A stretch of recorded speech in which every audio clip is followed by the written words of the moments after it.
Why is this parasite here? Get the hell out. My brother-in-law's words cut through me as I stood frozen in the doorway of my own beach house.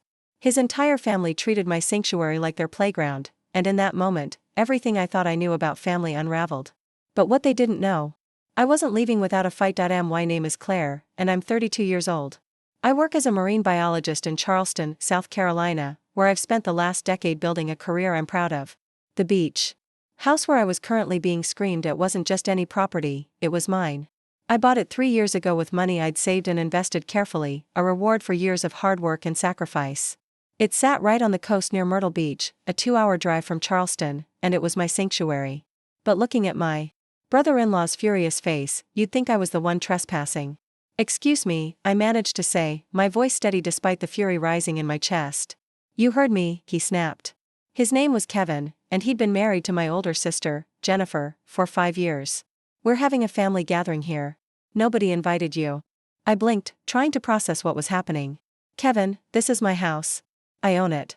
Yeah, well, Jennifer said we could use it this weekend, he shot back, his arms crossed over his chest. So unless you want to ruin everyone's good time, you should leave. I looked past him, searching for my sister. She was standing by the kitchen island, her eyes glued to her phone, refusing to meet my gaze. She knew. She absolutely knew I was planning to come here this weekend because I'd mentioned it to her just 2 days ago during our mother's birthday dinner. She'd smiled and nodded, told me to have a great time, and then apparently handed out keys to Kevin's entire family like this was some kind of vacation rental. Jennifer, I called out, my voice cutting through the chatter of Kevin's family. Can we talk? She finally looked up, her expression carefully neutral. Claire, I didn't think you'd actually come. You're always so busy with work.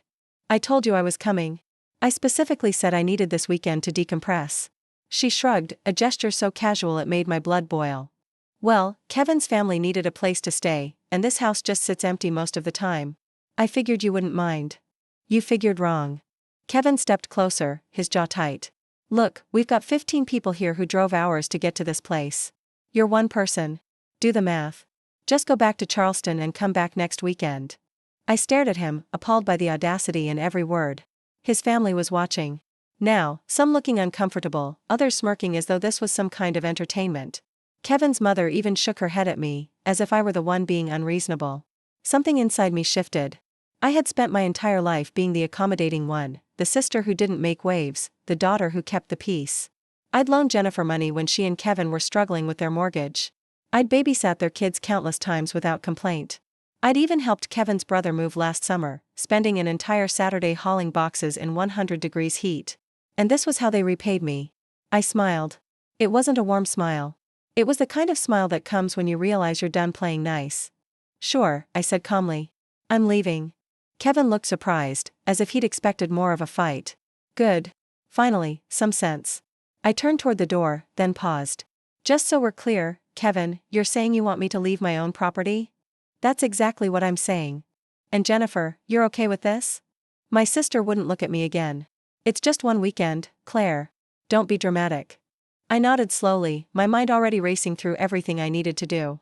Okay, then enjoy your weekend. I walked out, leaving the door open behind me. As I got into my car, I could hear laughter from inside the house. They thought they'd won. They thought I'd just roll over and accept this humiliation. They had no idea what was coming. I drove exactly 3 minutes down the road before pulling into a gas station parking lot. My hands were shaking, not from fear, but from pure adrenaline. I pulled out my phone and started making calls. First to my lawyer, then to my property manager, then to someone else I'd hoped I wouldn't need to contact. By the time I was done, it was getting dark. I sat in my car, watching the sun sink into the ocean, and allowed myself one moment of doubt. Was I really going to do this?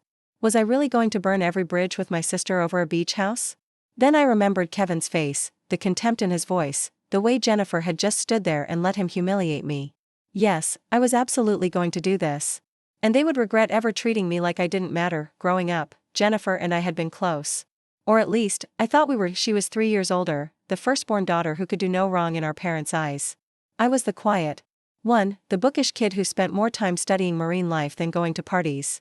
Our parents loved us both, but Jennifer always seemed to shine brighter, to take up more space in every room. I didn't resent it, not really. I'd carved out my own path, and I was proud of what I'd accomplished. After getting my doctorate in marine biology, I'd landed a position at the South Carolina Aquarium, where I focused on sea turtle conservation. The work was meaningful, the pay was decent, and I'd managed to save enough to buy the beach house outright when a foreclosure opportunity came up 3 years ago. The house had needed work, lots of it. I'd spent every weekend for 6 months renovating it, painting walls, replacing fixtures, and turning it from a neglected property into something beautiful. Jennifer had visited exactly once during that time, looked around for 10 minutes, and said it was cute. That was it. No offer to help, no recognition of the effort I'd put in. Still, I'd given her a spare key. She was my sister. I'd trusted her. That trust had clearly been misplaced. I checked into a hotel about 20 minutes from the beach house, a mid-range chain that was clean and quiet. After settling into the room, I ordered takeout and spread out all my documentation on the bed: property deed, insurance papers, a copy of the access agreement I'd stupidly signed when Jennifer asked if she could borrow the house just for emergencies. I'd been too generous, too trusting. My phone buzzed. It was a text from Jennifer. "Why are you being so difficult? It's just one weekend. Kevin's family thinks you're crazy." I stared at the message, my jaw clenching. She had the audacity to make me the villain in this situation.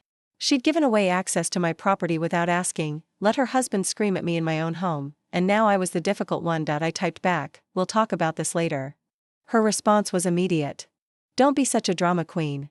I turned off my phone. The next morning, I drove back to Charleston to meet with my lawyer. His name was Gregory, and we'd worked together when I bought the house. He was a calm, methodical man in his 50s who listened without interrupting as I explained the situation. "So, they're currently occupying your property without your permission?" he asked, taking notes. "Yes, my sister has a key, but I never gave her permission to let other people stay there, especially not for an entire weekend." "And your brother-in-law verbally ordered you to leave in front of at least 15 witnesses?" Gregory leaned back in his chair, his expression thoughtful. "You have several options here. The nuclear option would be to call the police and have them all removed for trespassing. But given that your sister has a key and presumably implied permission to be there, that might get complicated." "What's the other option?" He smiled slightly. "We make them very, very uncomfortable." I leaned forward. "I'm listening." Over the next hour, Gregory laid out a plan that was both elegant and devastating. It would take some coordination, some quick action, and a willingness to follow through completely. When he finished explaining, he looked at me seriously. "Are you sure you want to do this? Once you start down this path, there's no going back. Your relationship with your sister might be permanently damaged." I thought about Jennifer's face. The way she'd refused to defend me, the way she'd shrugged off my feelings like they meant nothing. I thought about Kevin's sneer, his assumption that he could treat me however he wanted because I'd always been too polite to fight back. "I'm sure." "Then let's get started." By noon, things were in motion. I'd made the necessary calls, signed the necessary documents, and set everything up exactly as Gregory had instructed. The beauty of it was that everything was perfectly legal, perfectly within my rights as the property owner. I wasn't doing anything wrong. I was simply enforcing my property rights in a way that Kevin and Jennifer hadn't anticipated. I drove to a coffee shop near the beach, ordered a large iced coffee, and waited. Gregory had told me it would take a few hours for everything to fall into place. I used the time to think about what came next, about how my family would react, about whether I was making a terrible mistake. My phone, which I'd turned back on, started buzzing with messages. My mother, my father, Jennifer, even Kevin, they were all demanding to know what I was doing, why I was being so unreasonable, why I couldn't just let them have this one weekend. Nobody asked if I was okay. Nobody apologized for what had happened. They just wanted me to back down, to be the accommodating Claire they'd always known. That Claire was gone. At 3 o'clock in the afternoon, my phone rang. It was Gregory. "It's done," he said simply. "Everything?" "Everything. They should be getting the news right about now." I thanked him and hung up. Then I sat in my car and waited for the explosion I knew was coming. It took exactly 12 minutes. Jennifer's call came first, her voice shrill with panic. "Claire, what the hell did you do? The power just went out in the water. There's no water." I kept my voice calm. "What are you talking about? Don't play dumb. The utilities are off. Kevin tried to call the power company and they said the account holder requested a temporary service suspension." "Well, I am the account holder," I said reasonably, "and I did request that. Since I'm not using the property this weekend, I saw no reason to keep paying for utilities that unauthorized guests are using." The silence on the other end was deafening. "Then, you can't do this. We have 15 people here. Kevin's parents are elderly. You're going to leave them without power or water?" "I'm not leaving them anywhere. They're welcome to leave my property anytime they'd like. In fact, that's what Kevin told me to do yesterday, wasn't it? Get the hell out." Well, now they can follow their own advice. This is insane. Mom and Dad are going to hear about this. Good. Make sure to tell them how you gave away access to my property without asking and how Kevin screamed at me to leave my own house. I'm sure they'll be very interested in that part of the story. Jennifer made a strangled sound and hung up. I sat there feeling a strange mix of emotions. Part of me felt guilty, like I'd gone too far. But a larger part of me felt something I hadn't felt in a long time. Powerful. I'd spent so many years being the one who compromised, who bent to keep everyone else happy. For once, I was the one calling the shots. Kevin called next. His voice was pure rage. You spiteful witch. Do you know what you've done? My mother has a heart condition. She needs to be in a cool environment. Then perhaps you should take her somewhere that has air conditioning. Maybe a hotel. I hear there are several nice ones nearby. This is your fault. You're putting people's health at risk because you're having some kind of tantrum. No, Kevin. You put people's health at risk when you decided to occupy my property without permission and without ensuring you had proper access to utilities. That's on you, not me. Jennifer is going to fix this. She's calling the power company right now. She can call whoever she wants. The utilities are in my name.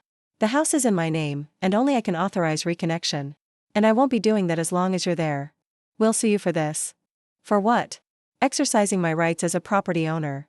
Good luck with that. But while we're discussing legal matters, you should know that I've filed a formal trespass notice with the county sheriff. You have until 6 o'clock this evening to vacate the property. After that, anyone remaining will be removed by law enforcement. He started to sputter, but I hung up. My parents called together on speakerphone. I could hear the disappointment in my mother's voice. Claire, sweetheart, this isn't like you. Can't we all just calm down and work this out? There's nothing to work out, Mom. Jennifer gave away access to my property without asking. Kevin ordered me to leave my own home. I'm simply enforcing my property rights. But it's so extreme, my father said. Cutting off the power and water, getting the police involved. Can't you just let them finish the weekend? Would you let strangers stay in your house without your permission? Jennifer isn't a stranger. She's your sister. A sister who clearly doesn't respect me or my property. She had a chance to apologize, to make this right, and instead she called me dramatic. So, no, Dad. I'm not backing down. My mother's voice turned pleading. What about family? What about keeping the peace? What about me? What about the fact that I've been nothing but generous to Jennifer and Kevin and this is how they treat me? When does someone stand up for me? Neither of them had an answer for that. At 5:30, I drove back to the beach house. I parked down the street where I could see the driveway but wasn't immediately visible. Cars were loading up, people carrying bags and looking distinctly unhappy. Kevin's father was red-faced and gesturing wildly while talking on his phone. Kevin himself was hauling a cooler to his truck, his expression murderous. Jennifer stood on the porch, her arms wrapped around herself, looking smaller than I'd ever seen her. Part of me wanted to feel bad for her. We'd grown up together, shared secrets, laughed until we cried, but then I remembered her face yesterday. The way she'd dismissed my feelings, the way she'd chosen Kevin's convenience over my dignity. Sometimes people showed you who they really were, and you had to believe them. At exactly 6 o'clock, a sheriff's patrol car pulled into the driveway. The deputy got out, spoke briefly with Kevin, and then began ushering people out. There was no drama, no arrests, just a firm insistence that everyone needed to leave immediately. I watched as the last car pulled away, Jennifer in the passenger seat of Kevin's truck, not looking back. The deputy saw my car and walked over. You the property owner? Yes, sir. They're all gone. You'll want to check the property for any damage. Maybe change the locks. Thank you. I will. He nodded and drove away. I sat there for another 10 minutes, letting the reality sink in. I'd done it. I'd actually gone through with it. My family was furious. My sister probably hated me. And I'd burned bridges I could never rebuild. But as I pulled into my own driveway, as I unlocked my own door and stepped into my own house, I felt something unexpected, relief. For the first time in years, I'd stood up for myself, and it felt damn good. The house was a disaster. I walked through slowly, documenting everything with my phone camera, red wine stains on the white living room carpet, cigarette burns on the deck railing, despite my clear no-smoking policy. The kitchen was a wreck, dirty dishes, empty beer bottles, and what looked like someone's failed attempt at cooking shrimp, with shells scattered across my granite countertops. But it was the upstairs that made my blood boil. Someone had been in my bedroom, in my private space. The bed was unmade. Sheets that I'd carefully washed and pressed now twisted and stained. My closet door hung open, and I could see that someone had gone through my things. A jewelry box I kept on my dresser was open, and I immediately checked for my grandmother's pearl necklace. It was gone. I stood there staring at the empty velvet space where it should have been and felt something crack inside me. That necklace was the only thing I had left from my grandmother. The woman who'd actually understood me, who'd encouraged my love of science when everyone else thought it was weird. She'd given it to me on her deathbed, pressed it into my hand, and told me to stay curious, stay strong, and now it was gone. I called Jennifer immediately. She answered on the fourth ring, her voice weary. "What now, Claire? My grandmother's pearl necklace is missing. Someone stole it." "That's ridiculous. Nobody stole anything. It was in my jewelry box yesterday, and now it's gone." "Who was in my bedroom?" "I don't know. Maybe you misplaced it." My laugh was bitter. "Right. I misplaced a necklace that never leaves my dresser. Jennifer, I'm filing a police report." "You wouldn't dare." "Watch me. Either that necklace reappears by tomorrow morning, or I'm pressing charges against everyone who was in this house. I have names. I have photos. I will make this as public and as ugly as necessary." She was quiet for a moment. "Then you've changed, Claire. You used to be nice." "No, Jennifer. I used to be a doormat. There's a difference." I hung up and immediately called the non-emergency police line. An officer arrived within the hour, a woman named Deputy Walsh, who took my statement and photographed the damage. She was professional, sympathetic, and when I mentioned the missing necklace, her expression hardened. "Do you have photos of it? Insurance documentation?" "I have both, and I have a list of everyone who was in the house." "Good. We'll need all of that. I'll be honest with you, though.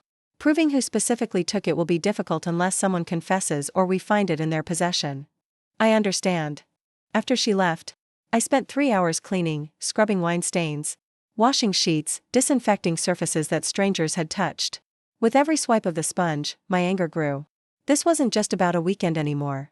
This was about disrespect so profound that it felt personal, calculated. My phone buzzed constantly. Jennifer, Kevin, my mother. Even Kevin's mother apparently had gotten my number and left a voicemail about how I'd ruined their family gathering and should be ashamed of myself. I listened to each message once, then deleted them. Around midnight, as I was finally finishing up, my phone rang with an unknown number.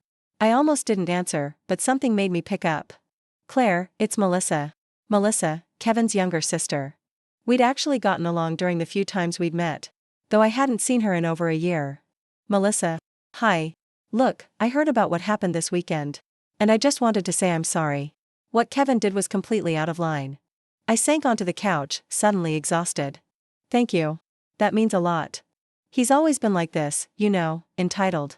My parents spoiled him rotten, and Jennifer just enables it. I wasn't at the beach house, thank God. But my mom called me ranting about you. And when I actually got the full story, I was disgusted." "Did you know about the necklace?" She paused. "What necklace?" I explained about my grandmother's pearls. Melissa swore softly. "Claire, I hate to tell you this, but Kevin's been having money problems. Bad ones. He made some investments that went south, and he's been scrambling to cover losses. Jennifer doesn't even know how bad it is." My stomach dropped. "You think he took it?" "I don't know, but he's desperate enough that I wouldn't put it past him. He's been trying to borrow money from everyone in the family." After we hung up, I sat in the dark, processing this information. Kevin was broke. That explained why Jennifer had been pushing me to lend them money again last month, a request I declined after never being paid back from the previous loan. It explained why they'd been so eager to use my beach house instead of renting their own place. But stealing from me? That was a line I'd never imagined they'd cross. The next morning, I woke up to 17 missed calls and twice as many text messages. Most were from family members demanding I drop the police report, saying I was tearing the family apart, that I needed to forgive and forget. Not one person apologized for what had been done to me. I was drinking coffee on the deck, watching the sunrise over the ocean, when a car pulled into the driveway. Jennifer. She got out slowly, looking like she hadn't slept. "We need to talk." She called up to me. I didn't move. "So talk." She climbed the deck stairs, and I could see she'd been crying. Her eyes were red and puffy. Her hair pulled back in a messy ponytail. This was the sister I'd grown up with, the one I'd shared a room with until I left for college. The one who'd braided my hair and taught me how to apply eyeliner. The one who'd thrown all of that away for her husband's convenience. "I'm sorry," she said, the words sounding forced. "I should have asked before giving Kevin the keys. I should have stood up for you when he told you to leave." "Yes, you should have. But Claire, you've taken this too far." "The police? Really? You're going to destroy Kevin over a necklace? A necklace that belonged to our grandmother. That was all I had left of her.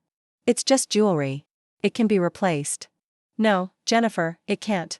And the fact that you don't understand that tells me everything I need to know about where we stand. She stepped closer, her expression shifting to something harder.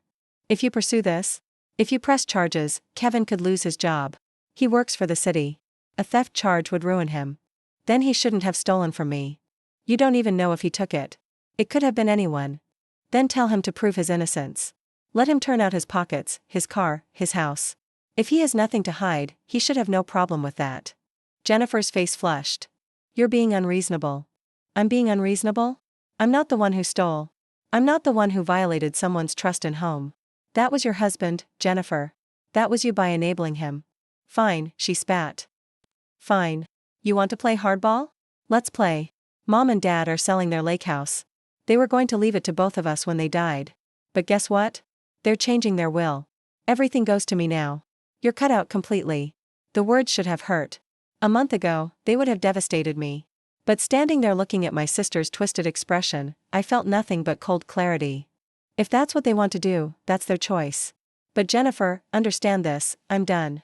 I'm done being the backup plan, the reliable one, the one who gets walked all over because I'm too nice to fight back. You made your choice. Now live with it. She stared at me for a long moment, then turned and walked away. I watched her drive off, and I didn't cry. I didn't feel sad. I just felt free. 3 days after Jennifer's visit, I got a call from Deputy Walsh. Miss Claire, we've had a development in your case. Can you come down to the station? I drove there immediately, my heart pounding. Deputy Walsh met me in a small conference room, and she wasn't alone. A detective sat across from her, a middle-aged man with kind eyes and a firm handshake. I'm Detective Barnes. I understand you reported a theft. Yes, my grandmother's pearl necklace. He opened a folder. We received an interesting call yesterday. Anonymous tip saying we should check a pawn shop in North Charleston. We followed up and found your necklace. I gasped. You found it?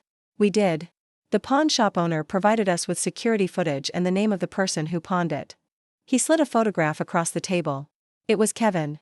I stared at the image, my brother-in-law's face clearly caught on camera as he handed over my grandmother's necklace for cash. The timestamp showed it was from Saturday evening, just hours after he'd left my beach house. That's him, I said, my voice hollow. That's my brother-in-law. Detective Barnes nodded. We've issued a warrant for his arrest. Grand larceny. Given the necklace's appraised value of $4,000. He'll be picked up within the next 24 hours. $4,000. I'd had it appraised 2 years ago for insurance purposes. Never imagining I'd need that information for something like this. What happens now? Now, we build a case. The pawn shop footage is strong evidence, and we have your testimony about who had access to the property. If he doesn't have a solid explanation for how he came to possess your necklace, this will likely go to trial. I left the station feeling numb. This was really happening. Kevin was going to be arrested. My family was going to implode. And somehow, I'd become the villain in all of this. The one who couldn't just let things go. My phone rang before I even made it back to my car. My mother, her voice shaking. Claire, what have you done? Hello to you, too, Mom. The police just called Jennifer. They're arresting Kevin. They said you pressed charges. How could you do this to your own family? I got in my car, closed the door, and took a deep breath. Mom, Kevin stole from me. He took something irreplaceable and pawned it for cash. What did you expect me to do? Let it go. Family is more important than things. Is it? Because from where I'm standing, Kevin didn't think family was important when he was stealing from me. Jennifer didn't think family was important when she gave away my house without asking. And you don't think family is important enough to even ask if I'm okay, if I'm hurt by all of this. Of course, you're hurt, but you're making it worse. Kevin has 2 children. You're going to put their father in jail. No, Mom. Kevin put himself there when he decided to commit a felony. I didn't steal the necklace. He did. Claire Marie, I am your mother, and I am telling you to drop these charges right now. Something in me snapped. Or what? You'll cut me out of the will? Jennifer already told me you're doing that anyway. You'll stop talking to me? Fine, do it. Because I'm done pretending that being family means I have to accept being treated like garbage. You're making a mistake. Maybe, but it's my mistake to make. I hung up and this time I blocked her number. Then I blocked Jennifer's, then Kevin's. One by one, I went through my contacts and blocked every family member who'd sent me hateful messages over the past few days.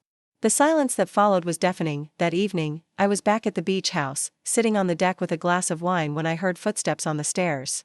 I tensed, reaching for my phone to call 911 if needed, but it was just Melissa. I'm sorry for just showing up, she said. I tried calling, but it went straight to voicemail. I've been blocking a lot of numbers lately. She gave me a sad smile. I can imagine. Can I sit? I gestured to the chair next to me, and she sank into it with a sigh. Kevin was arrested this morning. Jennifer is losing her mind. My parents are furious, and the entire family has basically declared you enemy number one. I figured as much.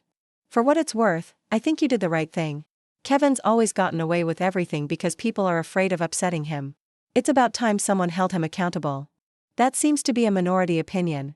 Only among people who benefit from Kevin's bad behavior. The rest of us have been waiting for something like this. She paused. Claire, there's something you should know. Kevin's in deeper trouble than just the necklace. I looked at her. What do you mean?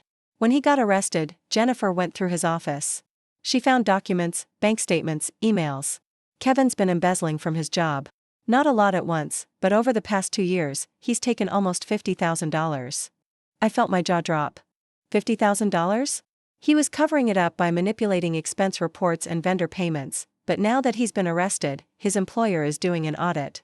They're going to find everything. Does Jennifer know? She knows. And she's trying to decide whether to divorce him or stand by him. My parents are pressuring her to stay to support her husband through this difficult time. But Claire, I think she's finally seeing him for what he is. We sat in silence for a moment, watching the waves roll in. The sun was setting, painting the sky in shades of orange and pink. What's going to happen to him? I asked. Prison, probably. Between the theft from you and the embezzlement, he's looking at serious time. His lawyer is talking about a plea deal, but it's not looking good. And his kids? Jennifer's moving back in with our parents. The house is going into foreclosure. Kevin never told her how bad their finances were. She thought they were fine, but it turns out they're drowning in debt. I should have felt vindicated. I should have felt like justice was being served. Instead, I just felt tired. This whole situation had spiraled so far beyond a stolen weekend at a beach house. Lives were being destroyed. Families were fracturing. And I was at the center of it all. Do you think I did the wrong thing? I asked Melissa. She looked at me, her expression serious. No, I think you did the only thing you could do. Kevin needed to face consequences. If it hadn't been you, it would have been someone else eventually. Better it happened now before he stole even more, before he hurt even more people. My parents hate me. They'll get over it. Or they won't. But Claire, you can't set yourself on fire to keep other people warm. You deserve respect. You deserve to be treated like your feelings matter. I don't feel like I won anything. Maybe you didn't win, but you didn't lose either. You stood up for yourself. That's worth something. The next few weeks passed in a blur of legal proceedings and family drama that I deliberately kept myself distant from. Kevin's arrest made the local news, which meant everyone knew what had happened.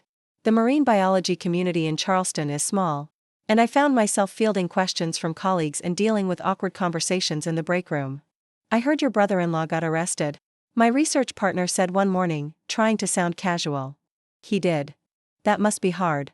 It is what it is. I kept my head down and focused on my work.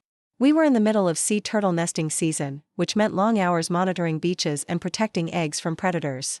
The work was exhausting but grounding. There was something clarifying about spending your days focused on preservation and life cycles, on species that had survived for millions of years by adapting to change. I needed to adapt, too. Deputy Walsh called me on a Thursday afternoon with an update. Kevin's lawyer had reached out about the necklace case, wanting to negotiate a plea deal that would involve restitution and probation. The embezzlement case was going to trial, but the theft charge could potentially be settled. What do you think? I asked her. It's up to you. If you want to pursue this criminally, we have a strong case. But if you'd accept restitution and a formal admission of guilt, that's an option, too. I thought about it. Did I want to see Kevin go to prison for stealing from me on top of whatever he'd face for the embezzlement? Did I want that level of revenge? What would restitution look like?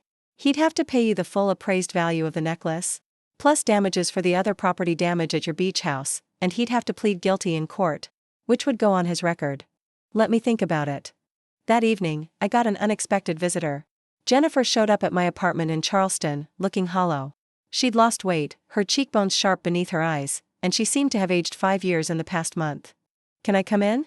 She asked. I almost said no, but something about her expression, the defeat in her posture, made me step aside. She walked into my living room, sat on my couch, and immediately started crying, not delicate tears, but the kind of sobbing that comes from somewhere deep and broken. I stood there awkwardly, not sure what to do. Finally, I sat down beside her and waited. I'm sorry, she gasped out between sobs. I'm so sorry, Claire. You were right about everything. About Kevin, about me, about all of it. Jennifer, no. Let me say this.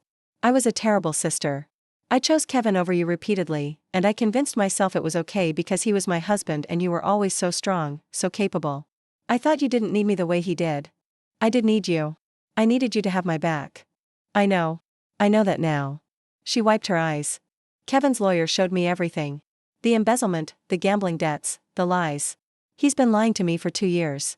We're losing the house. My credit is destroyed. His parents are furious at me for considering divorce. And Mom and Dad are acting like I'm the one who did something wrong by being upset. I didn't say anything.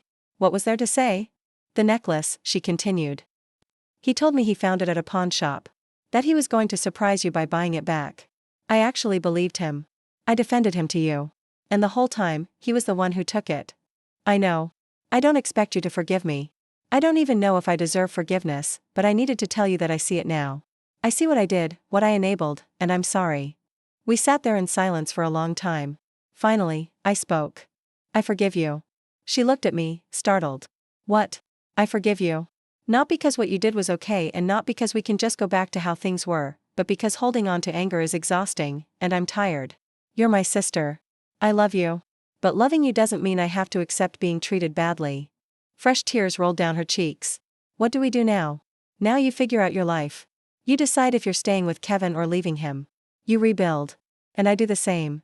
Can I call you sometimes? I thought about it carefully. Yes, but Jennifer, things are different now.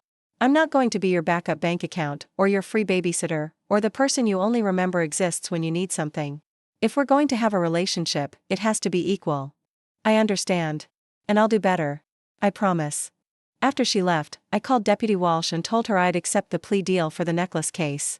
Kevin would plead guilty, pay restitution, and have it on his record. That felt like enough. The embezzlement case would proceed without my involvement. And whatever happened there was between Kevin and his employer. 2 weeks later. I stood in my beach house, which I'd had professionally deep cleaned and restored. New carpet in the living room, fresh paint on the walls, new locks on every door. I'd even installed a security system that would alert me if anyone tried to enter without authorization. The house felt clean again, mine again. I was making coffee in the kitchen when my phone rang. It was a number I didn't recognize, but something made me answer. Claire, this is Melissa. I hope it's okay that I'm calling. Of course. What's up? I wanted to let you know that Kevin took a plea deal on the embezzlement case. 2 years in minimum security, 5 years probation after that. Jennifer filed for divorce yesterday. How's she doing? Better than expected. She moved into a small apartment, got a job as a medical receptionist. Mom and Dad are barely speaking to her because she's not standing by Kevin, but honestly, I think she's better off without their input. And you? How are you doing? I'm okay. Actually, I wanted to ask you something. I'm planning a girls' weekend next month. Just me and a couple of friends. Nothing fancy. Would you maybe want to come? No family drama. I promise. Just beach time and good company. I looked out at the ocean, at the waves rolling endlessly toward shore. I'd like that, I said. I'd really like that. After we hung up, I took my coffee out to the deck and sat in the morning sun. My phone buzzed with a text from my research partner asking if I wanted to grab lunch, then another from a colleague inviting me to a conference next month. My life was moving forward. Not the life I'd planned, not the family structure I'd always assumed would be there, but something new, something that was entirely mine. I thought about my grandmother, about what she'd told me with her dying breath. Stay curious. Stay strong. I'd done both. I'd stayed strong when it would have been easier to fold. I'd stayed curious about what life could look like when you stopped accepting scraps of respect and demanded what you deserved. The necklace was back in my jewelry box upstairs, cleaned and polished. But I'd learned something over these past weeks. I didn't need it to remember my grandmother's lessons. They were already part of me, woven into every decision I'd made, every boundary I'd enforced. I'd lost a family that never truly valued me. But I'd found something more important, myself. 6 months after Kevin's arrest, I received a letter from the district attorney's office. Kevin's embezzlement trial had concluded, and he'd been sentenced to 3 years in state prison with the possibility of parole after 18 months. The restitution he owed his employer exceeded $200,000, a debt that would follow him for the rest of his life. I read the letter twice, then filed it away in a drawer I rarely opened. Life had moved on in ways I hadn't expected. The beach house had become my true sanctuary, a place where I spent almost every weekend. I'd started inviting colleagues and friends down, hosting small gatherings that were nothing like the chaotic invasion Kevin's family had staged. These were evenings of good wine, intelligent conversation, and laughter that felt earned rather than forced. Melissa had become a genuine friend. She'd brought her friends for that weekend, she'd mentioned, and we'd all clicked immediately. Through her, I'd met people who valued authenticity over family obligation, who understood that sometimes the healthiest thing you could do was walk away from toxicity. Jennifer and I spoke occasionally. Brief phone calls where she updated me on her life. She'd completed a medical coding certification program and gotten a better job at a hospital. Her kids were adjusting to the divorce, seeing Kevin during supervised visits arranged through the prison. She'd stopped trying to justify his behavior or minimize what he'd done. I was so busy defending him that I forgot to ask if he deserved defending, she told me during one call. I'm sorry it took me so long to see it. Our parents had eventually reached out. Awkward phone calls where they danced around apologies without actually making any. I'd listened politely and kept the conversation short. Forgiveness was one thing. Forgetting was another entirely, but it was a Tuesday afternoon in October when everything came full circle. I was at the aquarium giving a presentation to a group of marine biology students when my phone buzzed with a call from an unknown number. I ignored it, focusing on explaining sea turtle migration patterns. The call came again during my lunch break. Hello, Claire. This is Attorney Hoffman. I represent Kevin in his criminal cases. I'm calling because he's requested to speak with you. I almost hung up. Why would I want to speak to him? He says he has information you need to hear about the weekend at your beach house. He says there's more to the story than what came out in court. There's nothing he could tell me that I need to know. He specifically mentioned your parents and Jennifer. He says they were more involved than you realize. That gave me pause. Involved in what? He wouldn't tell me details. He insists on speaking to you directly. You're under no obligation, of course, but I promised I'd pass along his request. I thought about it for a long moment. If I agree to this, it's by phone only. I'm not visiting him in prison. Understood. I can arrange a monitored call through the facility. When would work for you? We scheduled it for the following week. The call came through on Friday evening. I was at the beach house, sitting on the deck with a glass of wine, watching the sunset. The prison operator connected us, and then Kevin's voice came through, hollow and tired. Claire, thank you for taking my call. I'm here. Talk. He was quiet for a moment. I need you to understand something. What I did was wrong. Stealing from you, lying to Jennifer, the embezzlement, all of it was wrong. And I'm not making excuses. But that weekend at your beach house, that wasn't just my idea. What are you talking about? Your parents planned it. Mom knew you were coming down that weekend. She specifically told Jennifer to give me the keys and invite my family. Told her to make sure I'd confront you. My blood ran cold. You're lying. I'm not. Your mother has hated that you have money, that you have this house, that you succeeded without their help. She thought if I humiliated you enough, you'd sell the beach house and split the money with Jennifer. She told me exactly what to say, how to push her buttons. The whole thing was staged. That's insane. Is it? Think about it, Claire. Why would Jennifer just hand over keys to your house without asking? Why was my entire family ready to go that specific weekend? Your mother set it up because she wanted you to feel small, to remember your place in the family hierarchy. I stood up, pacing the deck.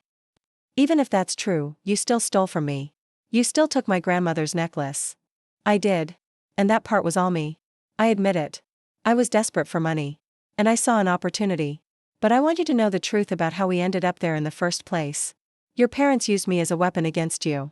And I was stupid enough to go along with it. Why are you telling me this now? Because I've had a lot of time to think and hear about the person I was, the choices I made. And because I think you deserve to know that the people you're trying to rebuild relationships with were the ones who orchestrated the whole thing. After the call ended, I sat in the darkness, my wine untouched, processing what I'd heard. If Kevin was telling the truth, and his lawyer's presence on the call suggested he was being honest, then my parents hadn't just failed to defend me. They'd actively set me up to be humiliated. I pulled out my phone and scrolled to my mother's contact. I'd unblocked her number months ago but hadn't used it. Now, I pressed call. My mother answered on the third ring, her voice cautious. Claire, is that you? It's me. We need to talk. Oh, sweetheart, I'm so glad you called. Your father and I have been wanting to reach out, but we weren't sure if you were ready. Were you involved in planning the beach house incident? Silence. What? I don't know what you're talking about. Kevin called me today. He told me you and Dad orchestrated that entire weekend. That you specifically told Jennifer to give him the keys to make sure I'd show up and be confronted. Is that true? More silence. Then Kevin is a criminal and a liar. You can't believe anything he says. Answer the question, Mom. Did you plan it? I may have suggested to Jennifer that the house was sitting empty and Kevin's family needed a place to stay. I didn't think you'd actually show up that weekend. You knew I was coming. Jennifer told you at your birthday dinner. Well, I thought you'd be reasonable about it. I thought you'd understand that family needed the space more than you did. I laughed, a sound without humor. You set me up. You wanted Kevin to embarrass me, to make me feel small enough that I'd do whatever you asked. That's not Claire. You have to understand, we were worried about you. You've been so distant, so focused on your career. We thought maybe if you saw how much family meant, how much Jennifer and her family needed support. You thought you'd manipulate me into giving up my property. That's what this was about. It's just a beach house, Claire. Jennifer has children. She has actual needs. You're single. You don't have kids. You don't need what? Respect. Boundaries. My own property that I worked hard to afford. You're being dramatic. No, Mom. I'm being clear. You used me. You've always used me. I was the responsible one. The one who had her act together. So, you took me for granted while you fawned over Jennifer and her mess of a life. And when I finally stood up for myself, you punished me for it. We did no such thing. We simply prioritized Jennifer's needs during a difficult time. By humiliating me, by stealing from me, Kevin stole from you. That had nothing to do with us. But you created the situation that made it possible. You opened the door, Mom. You put me in a position where I was vulnerable and alone in my own house, surrounded by people who'd been told I was the problem. Do you have any idea how that felt? I think you're overreacting. I'm done. What? I'm done with this conversation. Done with your excuses. Done with your version of family where I'm only valuable when I'm useful to you. Jennifer is trying to build a real relationship with me. One based on honesty and mutual respect. But you can't even admit what you did. Claire Marie, you don't mean that. I absolutely do. Don't call me again. Don't show up at my house. We're done. I hung up before she could respond. And this time, I blocked the number for good. My hands were shaking. I felt like I'd been punched in the stomach. All the air knocked out of my lungs. But underneath the shock was something else. Clarity. For years, I'd thought I was the problem. I'd internalized their criticism, their dismissal, their constant message that I needed to be more accommodating, more generous, more willing to sacrifice. I'd believed that being a good daughter, a good sister, meant accepting whatever they dished out. But it had all been manipulation. They'd seen my success, my independence, and instead of being proud, they'd been threatened. They'd wanted to cut me down to size, to remind me that I wasn't really better than them just because I had a doctorate and a beach house and a life I'd built on my own terms. Well, I'd reminded them instead. I'd shown them that respect wasn't negotiable. That family was a privilege, not a right. And that I was perfectly capable of walking away from people who hurt me. The next morning, I drove to Jennifer's apartment. She answered the door in yoga pants and an oversized sweatshirt, looking surprised to see me. Claire, is everything okay? Can I come in? We sat at her small kitchen table, and I told her everything Kevin had said. Her face went through a series of emotions, shock, denial, and finally a resigned sadness. I suspected, she admitted quietly. Mom pushed so hard for me to use your house that weekend. She kept saying you wouldn't mind, that you owed us after all the years of support. I knew it was wrong, but I went along with it because it was easier than arguing. She used both of us. I know. I see that now. Jennifer looked at me with red-rimmed eyes. I called her last night after you did. She tried to convince me you were being dramatic, but I didn't let her. I told her what she did was unforgivable, that she damaged both her daughters by playing us against each other. She cried and said I was choosing you over her. And what did you say? I said I was choosing honesty over manipulation. Then I hung up. We sat in silence for a moment. Then Jennifer reached across the table and took my hand. I'm sorry I wasn't the sister you deserved. I'm sorry I let them use me as a weapon against you. I'm sorry too, for all of it. Can we start over? I squeezed her hand. We're already starting. A year after that phone call with Kevin, my life looked nothing like I'd imagined it would. The beach house had become something of a hub for my extended friend group. I'd hosted Melissa's birthday party there, several research team retreats, and even a small wedding for one of my colleagues. The property that my parents had seen as something to exploit had become a symbol of the life I'd built, one based on genuine connections rather than obligatory family ties. Jennifer had thrived in ways that surprised both of us. She'd been promoted twice at the hospital, moved into a better apartment, and started dating a kind man who worked as a physical therapist. Her kids were happy, well-adjusted, and on the rare occasions I saw them, they called me Aunt Claire with genuine affection. Kevin had been released on parole after serving 16 months.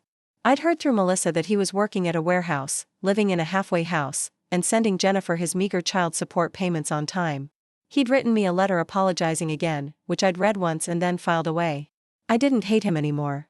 I just didn't think about him at all. My parents had tried reaching out several times through relatives, always with the same message: I was being stubborn. I needed to forgive and move on. Couldn't I see I was tearing the family apart? Each time, I sent back the same response through whoever had contacted me. I'd moved on just fine.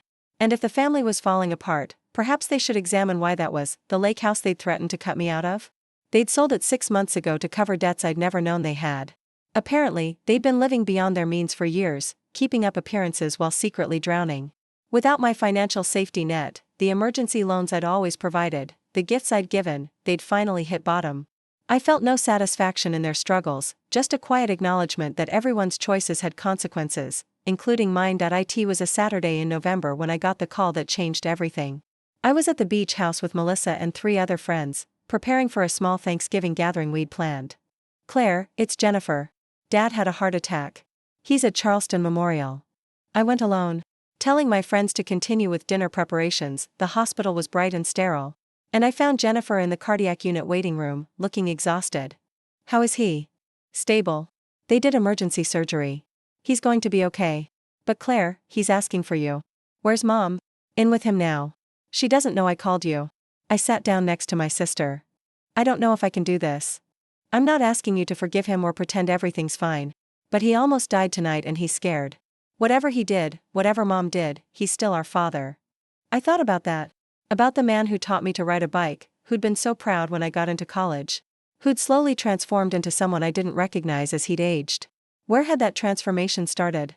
When had prioritizing appearances over authenticity become more important than his own daughter's well-being? 5 minutes, I said. "I'll give him 5 minutes." My mother was leaving the room as I approached. She stopped when she saw me, her face cycling through surprise, anger, and something that might have been shame. "Claire. Mom, you came." Jennifer called me. We stood in the hallway. 2 women who'd once been so close and were now effectively strangers. "I'm glad you're here," she said finally. "He needs to see you." I walked past her without responding. My father looked small in the hospital bed, diminished by wires and monitors. His eyes opened when I entered, and something like relief crossed his face. "Claire, you came." "I came. I'm sorry." His voice was weak but clear. "For everything, for not protecting you, for going along with your mother's schemes, for choosing comfort over doing what was right. I'm sorry." I pulled up a chair and sat down. "Why did you do it? Why did you let Mom manipulate all of us?" "Because it was easier. Because saying no to her meant conflict. And I've always hated conflict." I told myself I was keeping the peace, but really I was just being a coward. "You hurt me, Dad, badly. I know, and I can't undo it. But I can tell you that watching you walk away, watching you build a life without us taught me something. You were braver than I ever was. You chose integrity over comfort, and I should have done that years ago." We talked for 20 minutes, and while it didn't fix everything, it felt like a start. Not a reconciliation exactly, but an acknowledgement. He couldn't undo the past, and I couldn't forget it. But maybe we could find something new to build on. When I left the hospital, my mother was waiting in the hallway. "Thank you for going in," she said stiffly. "I didn't do it for you." "I know, but Claire, I need to say something. I was wrong about everything. I let jealousy and insecurity turn me into someone I don't recognize, and I hurt you because of it. I don't expect forgiveness, but I needed you to know that I see what I did." I looked at her, really looked at her, and saw someone who'd spent so much energy controlling others that she'd lost herself. She looked older, tired, defeated. "I appreciate you saying that," I said. "But Mom, it's going to take more than words. It's going to take time, change, and consistent effort. If you're willing to do that, then maybe someday we can figure out what our relationship looks like. But it won't ever be what it was." "I understand." I drove back to the beach house where my friends were waiting with warm food and warmer smiles. They asked if I was okay, and I realized I was not perfect. Not completely healed, but okay that night. After everyone had gone to bed, I sat on the deck alone and thought about the journey that had started with me being screamed at in my own home. I'd lost a lot: the family I'd thought I had, the naive belief that blood always meant loyalty, the comfort of not making waves. But I'd gained more: self-respect, genuine friendships, a sister who was finally becoming someone I could trust. And most importantly, I'd gained the knowledge that I could stand up for myself and survive. thrive. Even Kevin served out his parole period working minimum wage jobs. His career and reputation destroyed beyond repair. His relationship with his children remained strained, limited to supervised visits that highlighted everything he'd lost through his choices. The embezzlement conviction followed him everywhere, ensuring he'd never work in finance or city government again. He'd sold everything of value to pay restitution, living in a dingy apartment with secondhand furniture. A permanent reminder of how far he'd fallen. My parents eventually downsized to a small condo. Their retirement dreams shattered by debt and the loss of both daughters' support. They attended therapy at Jennifer's insistence, slowly beginning to understand the toxicity they'd created. Though the easy relationship they'd once taken for granted was gone forever. As for me, I learned that sometimes the strongest revenge isn't about destruction. It's about building something beautiful in the ruins they tried to create. I'd set out to teach Kevin a lesson about respect and boundaries. But in the end, I'd learned the greatest lesson myself, that my worth wasn't determined by how I was treated, but by how I chose to respond. Looking back at that moment when Kevin had screamed at me to leave my own home, I could see it for what it really was.